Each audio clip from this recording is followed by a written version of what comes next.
Julia. Julia. I want to talk a little bit about your new designs because I have showed people some of your new designs, just kind of flipping through them. I'm surprised that I still am able to manage a little bit on that level because I can see that there's a little difference in the way I'm drawing.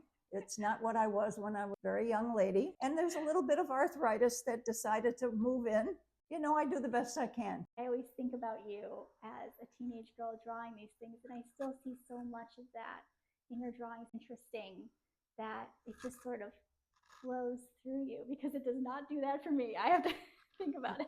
Well, I'm so happy that something I did not have at that time didn't go into trying to sew some of my designs. Mm-hmm. I would sew basic things for family use. Yeah.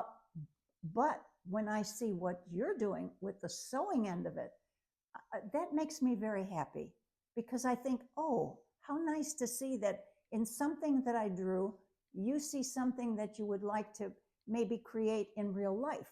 And that's a very lovely, that's very touching. And I thank you for that. Of course. Thank you, sweet. Lovely. Thank you, Julia. Thank you. I see that you did a little critiquing on where some of the ruffling went, but you certainly aced the sleeves and the top. The top is very, I like what you did with the beading. That's very pretty. Thank you very much. Yeah. I ended up making two versions of this design.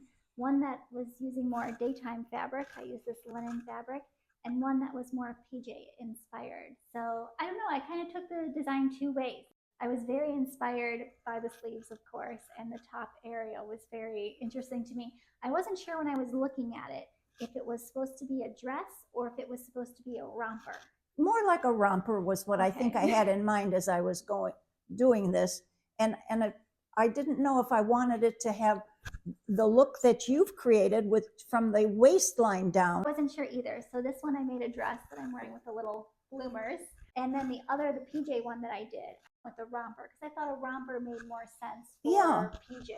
Okay. So that one's a romper. This one's a dress. I couldn't really decide which one I wanted. So you had both kinds of looks in when you looked at it. Mm-hmm. That's a good idea. I like the fabric. I think that's a very interesting fabric. And then the pearls kind of go with the pretty design that you have here. Pattern has the little dots and the pearls pick that up. That's a very lovely idea. Now, is this thrifted material? This is thrifted material. I got all this material. Oh, and these are your buttons that you gave me. I always like to reuse your buttons. Thank you. So, I got all of this fabric for $18. So that was quite a steal. Oh, yeah.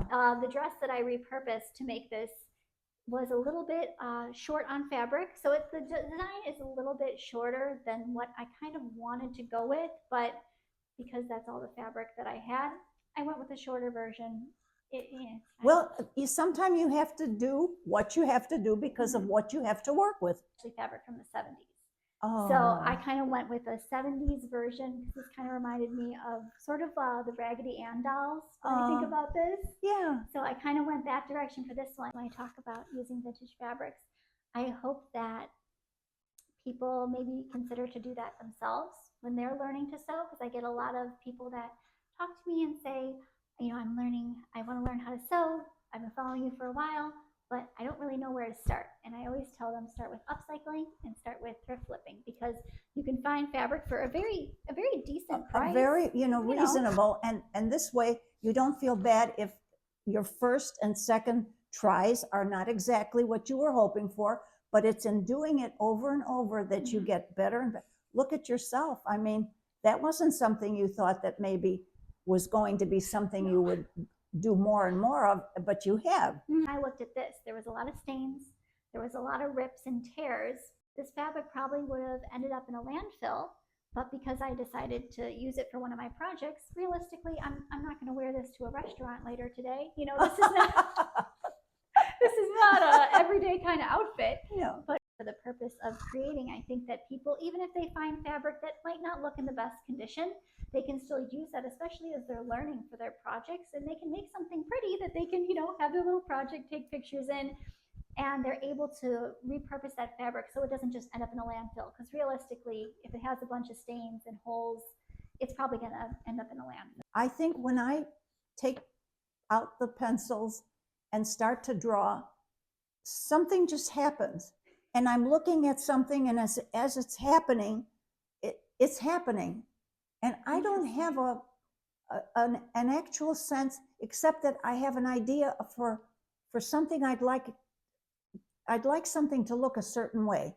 I like drawing gowns. I always have. And of course, I love things that have to do with weddings. Oh my, yes. Yeah, I've always, yes. Weddings are always, those dresses always are so gorgeous. And so I kind of lean toward that many times when I'm drawing. And I think, oh, if I were designing a wedding dress today, I might like to add this or a little bit of something here.